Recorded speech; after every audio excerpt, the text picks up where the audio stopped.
just have I have a little bit of a good, bad, and ugly here. The good, 18 unanswered in the fourth quarter, no question. The defense really, after getting just ran all over 211 yards versus the Falcons, they give up 10 points. Remember, we had another special teams deal. I'll deal with that in a minute. 252 total yards, only 77 yards rushing for 3.5 yards per carry. And remember, when we talk about rushing now, you can look at the total yards, but you also have to look at the effectiveness per play. So 3.5 yards per carry, even though everybody's going, well, Mike, if you get 3.5 yards a carry 3 times, that's 10.5 yards, you get a first down. Yeah, nobody runs the ball 3 times in a row. It just doesn't happen. It doesn't work out. Probably not once in this whole game they run the ball 3 times in a row. It's just not how offensive coordinators are wired these days. And then I think maybe the most important thing for me, not only as a person who really enjoys watching this player, but I think Packers need him more than now than ever. Rashan Gary, in my opinion, declares his candidacy for Defensive Player of the Year, is officially open here in Week 3 with 3 sacks. Dominant performance. You're going to see all 3 of them on film. Some of them are head scratchers. Like, Saints guys, what are you thinking from a coaching perspective? The bad, we lost the turnover battle again. It was only 1-0. Jordan, I think Love had his first pick, but we lost the turnover battle for the second week in a row. This time it ends up in a victory. The Packers really struggle. If you watch the game until the fourth quarter, you really struggle on what I would just call conversion downs. So it could be second or third down, but it's 5 or less, 6 or less. For whatever reason, we took a lot of deep shots this week, didn't hit on a lot of them, particularly early in the game. I know, obviously, Romeo Doubs had the great catch down the sideline, but we're not connecting with some of those deep balls. I think it's a good and bad. You have to kind of feel that out. You see a lot of people are going to talk about the Musgrave route down the middle. Did he run it too flat? Did he lead in too much? Yes. But you have to put these balls in the air. And I think Jordan Love, all those completion percentages low at 50, when you get a win, you like that you can put some of that out there and try to stretch the field, even though we don't have Christian Watson. I think the bad thing is I just said it. Love is playing to win.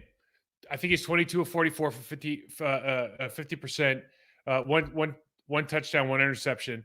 That really isn't. I mean, when you look at the National Football League and you go, hey, your quarterback's going to throw for 50%, you guys are going to win? You're going to go, no, not really, because 18 points in the National Football League. We actually talked about this last week. 18 points is a losing effort.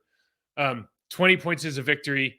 You expect to win. 18 you expect to lose is a coin flip kind of deal. So let's not take anything away from the fourth quarter effort and what it means, because I think there's a real value for a team that's missing that many good veteran players. Aaron Jones, Bakhtiari, Jair, Jenkins, right? All Pro Bowl players. Some of those guys all pro. Christian Watson, hopefully there's some at some point. But you're missing those 4 these are our 4 dudes. Like, if you were going to say, hey, who are your 4 dudes on your team? I would put Jair, Rashan, Kenny, and Bach, right? And you go, who are your 8? I'm starting to add Jones, Jenkins, etc. Right? So you're talking about some really big names on your team not being part of this game. And I know the Saints are missing guys too. It's just part of the National Football League, but that's a who's who list, man. So winning this game, the young guys, Jordan Love, figuring out how to put points on the board.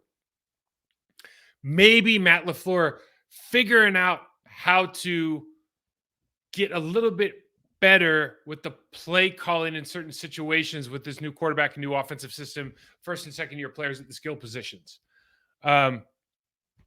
It's a good win. I do have some ugly. Touchdown allowed on special teams. It feels like, I remember last year, Keyshawn Nixon just came out of nowhere. It was just a dog, right? So like halfway through the season, we kind of go from bottom 5 over to maybe, I think we were 20th or maybe 18th or something like that, because Keyshawn showed up and was doing such a great job. I don't know where we are right now, but it doesn't feel like that is a game-changing performance for the Green Bay Packers. We struggle to run the ball again. And I know Aaron Jones is out, and we're going to show some things with AJ that are perplexing. But also, are we putting him in the best situations to win? Do we need to rotate those other guys in more? I mean, Jordan Love's leading the team 9 rushes for 39 yards and a touchdown. The rest of the team only averages 3.3 yards per carry. And the New Orleans Saints are really, really good. But they didn't have to do anything exceptional. Like everything that we showed on the preview film is all they ran like yesterday. Like you watch our preview film from Thursday and you turn on this game, nothing new. Nothing's going to surprise you. Slant the defensive end every once in a while, run across dog into a look every once in a while, go 5-man line every once in a while, stay a nickel when they can, win your one-on-ones.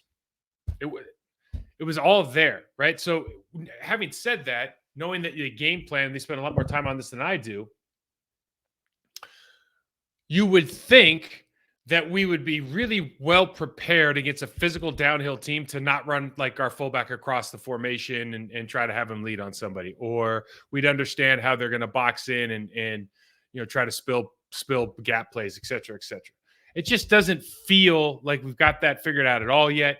Part of that, honestly, was the team. We look like the 1990s Oakland Raiders or whatever they were, Los Angeles Raiders, like 11 penalties for 90 yards. And a lot of those are holding calls. A lot of those are like, I guess some of those are pre-snap, but I felt like a lot of those were drive killers in the sense that you have a good run, ball's coming back, right? You have a positive play, and AJ's got an 8-yard run, ball's coming back. It's like, do we need, like, you need those for your stats, you need those for momentum, all of this stuff, and we're just missing out on a lot of plays right now because I think we're making too many mistakes in the penalty game. It was egregious yesterday. God, it was bad. It was bad for both sides, but good Lord, it was bad for the Green Bay Packers. And then you see that maybe the worst part of this is we don't know what the extent, but Devondre Campbell out with an injury. I think Zach Tom hurt his knee. So hopefully those guys are going to be good going forward. Both, really mission critical. Although I freaking love Isaiah McDuffie, man. I love watching that dude play. He's such a physical player. Like, I actually thought that Quay picked up his ball hawking instinct more when Isaiah came in. I can't prove that. It's completely anecdotal. I saw him trying to fight downhill through blocks, trying to shed blocks and going downhill, not over the top. I saw that a handful of times, and I just kind of noticed that Isaiah's in when I'm watching the tape. I'm sure there's no correlation there. I just made that up, but it felt that way. At one point we have to be, you have to look at reality. You're down 17-0. Jordan Love's 6 for 14 for 63 yards in this game, not playing well. But bottom line, 17-point comeback is the largest in Green Bay Packers history.